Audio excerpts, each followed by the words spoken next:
Olá, meu amigo, olá, minha amiga, um forte abraço para todos vocês. Desde já, aquele like para fortalecer cada vez mais a nossa produção de conteúdo rumo aos 13.500. Quem sabe chegar aos 14 mil, que beleza, quem sabe, né? Então faz o seguinte, meu amigão, copia nosso link nas suas redes sociais, espalha nos grupos de WhatsApp, Telegram, também se inscreva no nosso canal Wendel, meus amigos. Vamos para as nossas pautas, que está justamente conectada com o fim da rodada do Campeonato Brasileiro. O último jogo foi agora, né? O Goiás contra a equipe do Grêmio deste domingo, beleza?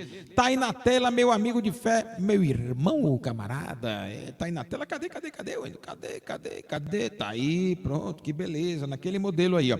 Tá aí a tabela do Campeonato Brasileiro. Botafogo, primeiro colocado, virtual campeão, na minha opinião. Sapecojo, Coritiba, que estava em ascensão, inclusive, né? Flamengo, Palmeiras e Grêmio fazem aí a faixa da Libertadores. O que chama atenção nessa primeira parte da tabela, que são os 10 primeiros, é o Cuiabá. Cuiabá tem 25 pontos, com 3 triunfos consecutivos e um detalhe: o Bahia tem 15 pontos. O Cuiabá tem 10 pontos de diferença do Bahia. Cuiabá caminha para permanecer na Série A do Campeonato Brasileiro. E com isso, como diz o nosso querido Ronexon Gomes, né? Vai cair um grande, vai ficar um grande nessa história. O Cuiabá precisa de mais uns 20 pontos para poder permanecer. Já chegou a mais da metade do objetivo. Então, nono colocado aí, é muito possível que o Cuiabá vá lutar pela Sul-Americana. 3 triunfos consecutivos e o centroavante Davidson fazendo a diferença na equipe, né? O Cruzeiro vem uma queda técnica, precisa reforçar, tem 23 pontos e, claro, né, pode, se vacilar, pode ficar naquela situação de lutar para permanecer também e não pensar somente em competições internacionais. A próxima parte da tabela tem os outros 10, da tabela 11º até o 20º, e aí a gente observa a queda técnica também do Fortaleza, né? 3 derrotas consecutivas, o Internacional também já não vence as 5 rodadas, e assim como o Bahia, o Atlético Mineiro também tem muita dificuldade com o Filipão, também não consegue vencer e tomou uma virada histórica da equipe do Flamengo. Essas 3 equipes estão caindo tecnicamente e no segundo turno vão ter que dar uma reviravolta. O campeonato do segundo turno é muito mais complexo. O Corinthians tem uma boa equipe, me parece que o Vanderlei Luxemburgo está encontrando este time, né? 14º colocado, a equipe do Corinthians, dos últimos 3 jogos, venceu 2 jogos, então está se distanciando e está encostando nessa galera que tem uma queda técnica aí, o Atlético, o Inter e a equipe do Fortaleza. Acredito que o Santos e o Goiás, 15º e 16º, vão lutar até o fim para não cair. A equipe do Goiás empatou contra o Grêmio, né? Estava vencendo o jogo, inclusive, estava vencendo. E aí mostraria uma ascensão do Goiás, seria 2 triunfos consecutivos e o Goiás poderia estar descolando desse Z4, mas o Grêmio empatou no finalzinho, deixou o Goiás com 16 pontos e o Bahia, mesmo estando no Z4, vê o Goiás muito próximo, né? A diferença de um para outro é somente 1 ponto. O Santos também, a diferença do Bahia para o Santos, somente de 1 ponto. Se o Santos perder, por exemplo, e o Bahia vencer, o Bahia passa o Santos, deixa o Santos numa situação dificílima. Na minha opinião aqui, meu amiguinho, o Vasco da Gama está assim, sabe? Caramba, 4 jogos perdendo, um atrás do outro. Sequência pior do que essa, somente a da equipe do Fortaleza, né? A equipe do América Mineiro tomou uma goleada também do Palmeiras, 4-1. O América também dificilmente vai sair dessa situação. O Coritiba estava em ascensão, mas o Botafogo, virtual campeão brasileiro, não perdoou, venceu. Então, das 4 equipes que estão no Z4, nenhuma delas venceu. O Bahia empatou, as outras 3 perderam. É por isso que o Bahia está nessa situação aí, 17º colocado. Senão poderia ser muito pior, hein? Um triunfo, por exemplo, do Coritiba, poderia colocar o Bahia na 18ª colocação do Campeonato Brasileiro, beleza? Mas tá aqui. Estas equipes irão lutar até o final para não cair. O Bahia tem um bom elenco. O Bahia não tem um bom time. O Renato Paiva não evolui esta equipe. Esta é a equipe. E se esta equipe não evolui, para que ficar com o Renato Paiva no segundo turno? Por qual motivo o Renato Paiva tem que ficar para jogar o segundo turno no Sport Clube Bahia com esta equipe? É bom trocar agora, esta semana, porque dá fôlego para o próximo técnico se organizar e entrar para valer no segundo turno para uma reviravolta, como aconteceu ano passado com a equipe do Fortaleza, que não precisou trocar de técnico. Por quê? Porque a gente via perfeitamente que o Fortaleza era uma equipe arrumadinha. A gente não vê isso no Bahia. São 7 meses de trabalho do Renato Paiva sem evolução. Por que eu tenho que acreditar que essa equipe vai evoluir agora? Por que nós temos que acreditar que esta equipe vai evoluir agora? Se o Bahia troca, o próximo técnico terá uma semana cheia sempre para trabalhar até o seu 10º jogo. Então o Bahia tem o América, Atlético, Bragantino, Botafogo, Vasco da Gama, Coritiba e Santos. Todas elas com intervalo de uma semana. Ainda tem mais jogos, porque eu só estou apresentando para você os 7 jogos agora que o Bahia terá que fazer. Então, o próximo técnico terá uma equipe fortalecida com as contratações e tempo para treinar. É muito importante. O Renato Paiva teve tempo demais para fazer essa equipe jogar melhor e ele não faz. Por que eu vou acreditar que agora o Renato Paiva irá fazer?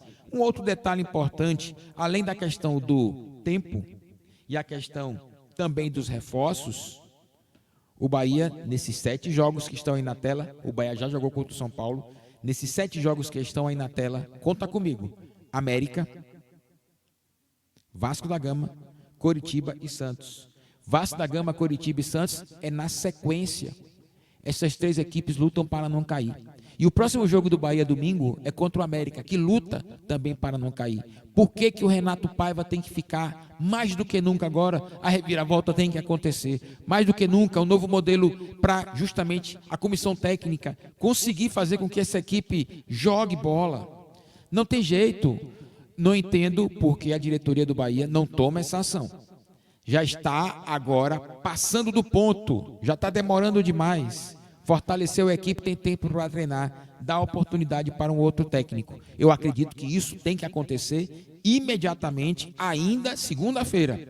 Ainda segunda-feira, o Bahia tem que tomar essa decisão do fim, o cancelamento da comissão técnica e a chegada de uma nova comissão. Porque o Esquadrão de Aço agora precisa da reviravolta. O Bahia faz 7 jogos cruciais. Dos 7 jogos, 4 equipes estão lutando para não cair. Meu amiguinho, Vasco da Gama, Coritiba e Santos é jogo de segundo turno. Jogou agora, não joga mais. Então esse confronto direto será fundamental para as pretensões do Bahia. É confronto direto e não tem mais retorno. É jogo de segundo turno. Vasco da Gama, Coritiba e Santos, tá na hora de acordar Cadu Santoro, tá na hora de acordar o Ferran Soriano, pega o celular aí, meu amigão, liga, olha para a tabela, só em olhar a tabela já é uma justificativa gigantesca, não há mais o que o Renato Paiva fazer por essa equipe, então tá na hora de trocar, porque nós vamos enfrentar confrontos diretos, inclusive em sequência, Vasco, Coritiba e Santos, mas antes disso, tem Bahia e América para a gente poder resolver, tá bom? E se eu contar que o Atlético Mineiro é uma equipe que vai lutar também para permanecer na Série A, inacreditável, mas é verdade, que não está conseguindo vencer de ninguém, nós temos na sequência América e Atlético. Então, não entendo por que o Renato Paiva ainda permanece na equipe do Bahia. E digo sério, seriamente mesmo, é imediato. Tem que sair segunda-feira, terça-feira, no máximo, para que essa equipe possa ter justamente um fato novo para poder sair dessa situação que não está fácil não, viu, meu amiguinho? Não está fácil não. A gente olha para o elenco, olha para a contratação, nos dá uma imagem deturpada, mas a realidade o Bahia é zona de rebaixamento. Se a competição terminasse hoje, o Bahia estaria na Série B do Campeonato Brasileiro. Isso é gravíssimo, até porque o nosso maior rival, muito possível, estará na Série A do ano que vem. Então, o maior investimento da história do Bahia, você vê o Bahia caindo e o seu maior rival subindo, tá de brincadeira. Eu acho que o Cadu Santoro não está pensando nisso, cara. Ferran Soriano, não é possível. Não é possível que quem comanda o Bahia não percebe a gravidade da situação. Meu amigo de fé, meu irmão, camarada, forte abraço a todos vocês. Vocês são meus brothers, né? Vocês fazem parte da nossa história aqui do canal Ainda, meus amigos. Ó, detalhe, compartilhe o nosso link nas suas redes sociais, WhatsApp, Telegram, copia e cola. Se inscreva no canal, mais da metade da galera que nos acompanha ainda não se inscreveu. Tá na hora dessa moral pra gente, né? Faz o seguinte também, ó, likezando. Tem horas que eu esqueço, né? Todo mundo no like, para fortalecer cada vez mais o nosso canal. Detalhe, vamos ter live, né? Vamos ter live? Vamos sim. Segunda-feira vamos jogar duro e arrebentar. Dia de live pra gente bater papo aqui. Mas, ó, torcedor, reflita, na moral. Você, meu brother, ó, reflita. Nós temos 7 jogos nessa tela aqui, ó. 7 jogos. Está aí na tela. Nós temos 7 jogos.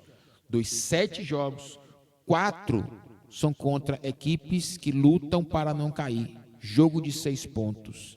Dos 4, 3 é de segundo turno, não volta mais. Tem que vencer. Vasco, Coritiba e Santos.